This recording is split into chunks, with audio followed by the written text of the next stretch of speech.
भाई चीखना नहीं कोई यार।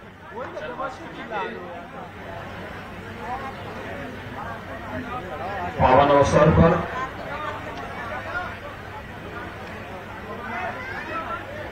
आज के इस कार्यक्रम में उपस्थित प्रदेश के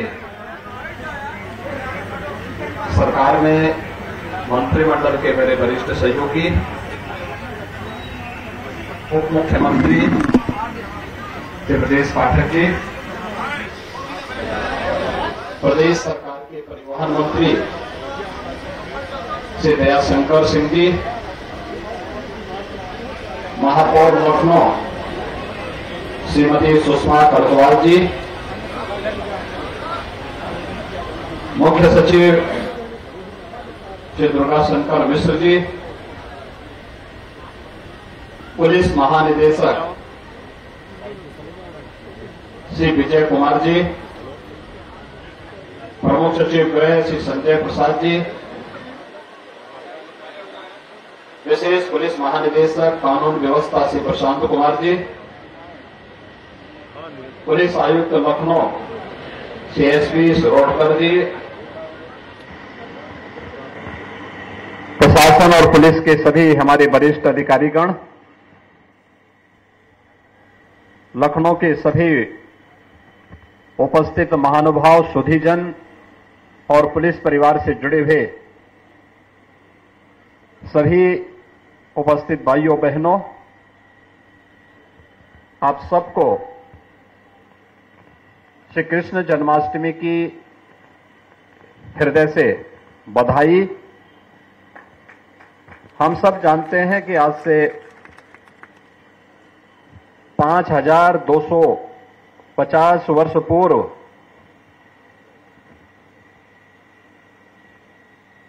भगवान विष्णु के एक विशिष्ट अवतार के रूप में, पूर्ण अवतार के रूप में भगवान श्री कृष्ण ने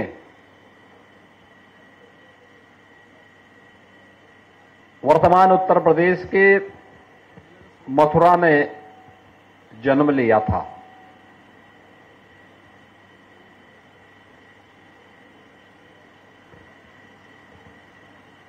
उनका जन्म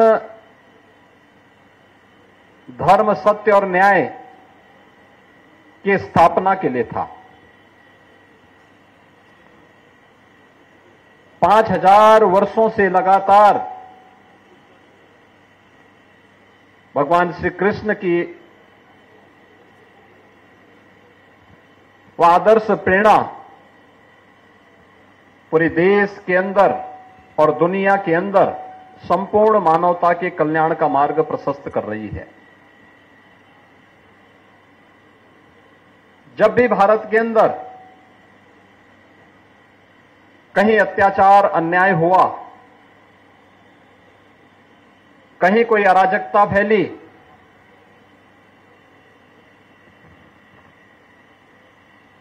तुम्हारी ईश्वरीय अवतारों ने एक विशिष्ट प्रकाश पुंज के रूप में समाज का मार्गदर्शन किया। जब शांति काल हो तो सामान्य नागरिकों को कर्म की प्रेरणा प्रदान करने वाला कर्मण्येवाधिकारस्ते मा फलेषु कदाचन, इस भाव को अंगीकार करने वाली वह प्रेरणा जहां समाज को सदैव ऊर्जावान बनाने के लिए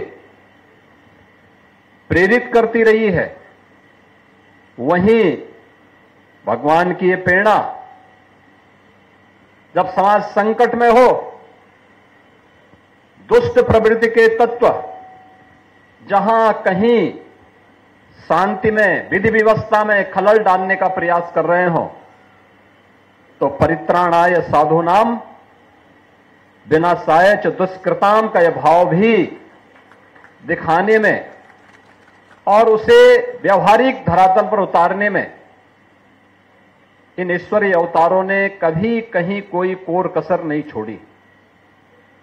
और जब भी शांति के समय हो या संकट का समय, भारतीय समाज के सामने कोई भी इस प्रकार की स्थिति पैदा हुई तो भगवान श्री कृष्ण का यह चरित्र हम सबको एक नई प्रेरणा, नई ऊर्जा से आगे बढ़ाने का कार्य करता है। आज का समय जब पूरा देश एक सकारात्मक दिशा में आगे बढ़ने के लिए कार्य कर रहा है, अपनी विरासत का सम्मान करते हुए एक नई ऊर्जा से आगे बढ़ने का कार्य कर रहा है, उन स्थितियों में बहुत सारे लोगों को यह अच्छा नहीं लगता। भारत की प्रगति, भारत की समृद्धि, वैश्विक मंच पर भारत जिस एक नए अवतार के रूप में जाना जा रहा है, कुछ लोगों को यह अच्छा नहीं लगता। जहां पूरा देश आज गौरव की अनुभूति कर रहा है कि आजादी के अमृत महोत्सव के बाद अमृत काल में नई उपलब्धियों के साथ भारत दुनिया के अंदर जाना जा रहा है, तब इन उपलब्धियों को कहीं न कहीं कमजोर करने के लिए उनके द्वारा भारतीयता, भारत की सनातन परंपरा पर उंगली उठाने का प्रयास हो रहा है, विरासत को अपमानित करने का प्रयास हो रहा है, विरासत के प्रति समाज की दृष्टि को कमतर करने का कुत्सित प्रयास हो रहा है। लेकिन इनसे सब भूल गए कि जो सनातन नहीं मिटा था, रावण के अहंकार से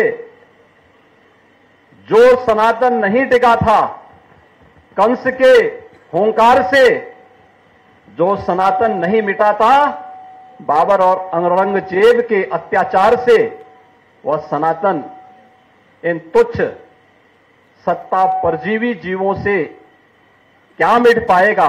आज इनको स्वयं अपने कृत्यों पर लज्जित होना चाहिए। मानवता का धर्म जो सनातन धर्म है, उस पर उंगली उठाने का मतलब मानवता को संकट में डालने का कुत्सित प्रयास। याद करिए, दुनिया की कौन सा ऐसा मत, मजहब और संप्रदाय है जिसको उसके संकट के समय पलक पावड़े बिछा करके उसके स्वागत के लिए सनातन धर्मावलंबियों ने उनकी सुरक्षा और उनके संरक्षण का कार्य न किया हो। हमने कभी नहीं कहा कि हम विशिष्ट हैं। कोई सनातन धर्मावलंबी कभी ये नहीं कहता है कि हम विशिष्ट हैं या हम ही सब कुछ हैं, कभी नहीं कहा।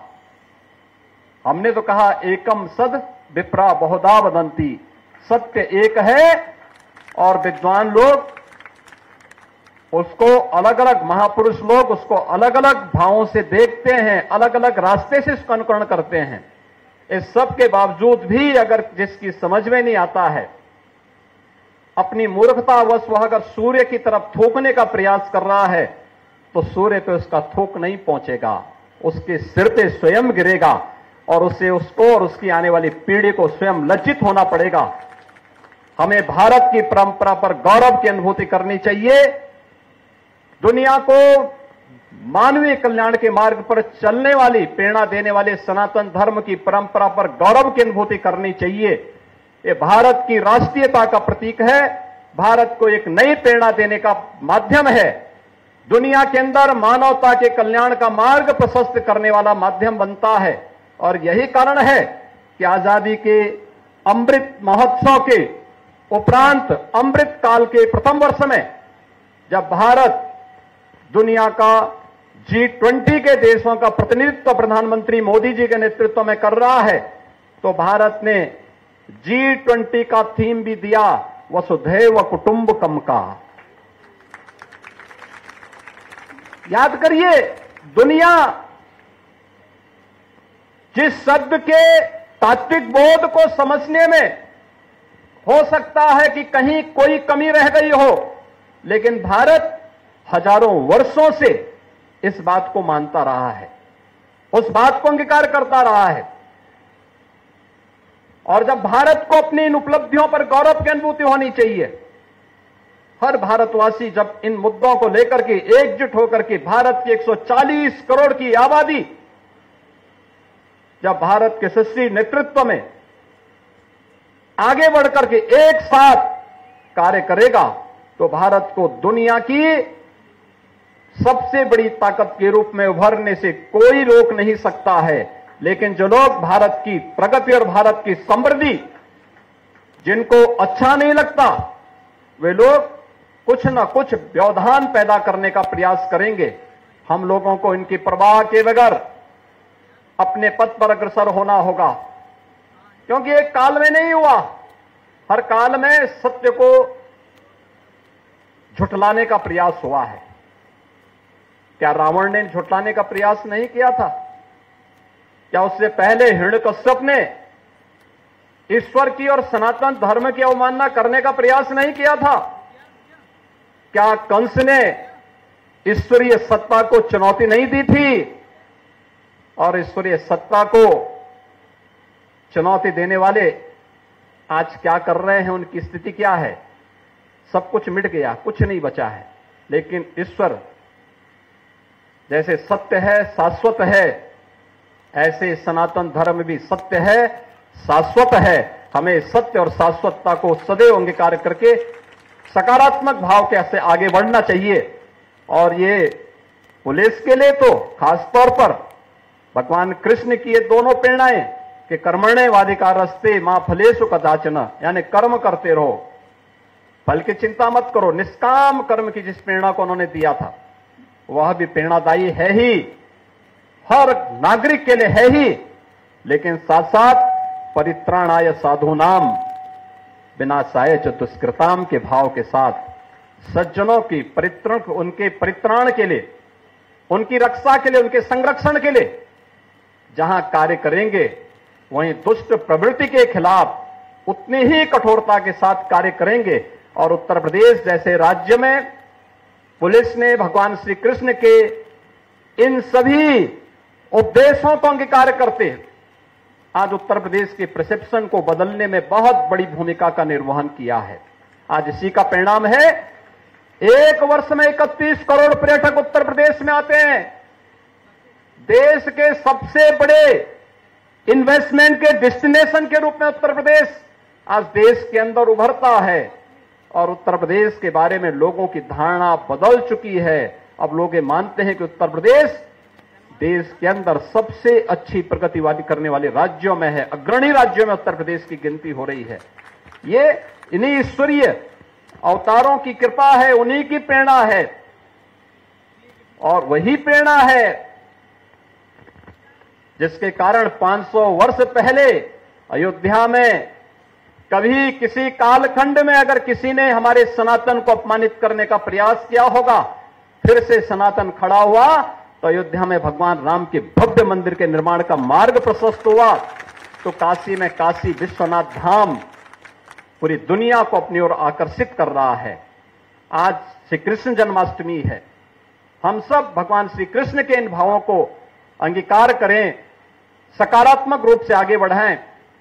मानवता के कल्याण के मार्ग में जहां कहीं कोई बाधा हो, कोई बैरियर हो, उसको हटाने के लिए अपनी सकारात्मक ऊर्जा का उपयोग करें। इस विश्वास के साथ मैं आप सबको श्री कृष्ण जन्माष्टमी की पूरे प्रदेशवासियों को हृदय से बधाई देता हूं, अपनी शुभकामनाएं देता हूं और विश्वास व्यक्त करता हूं कि भारत की परंपरा हम सबको सदैव एक सकारात्मक भाव के साथ जुड़ती है।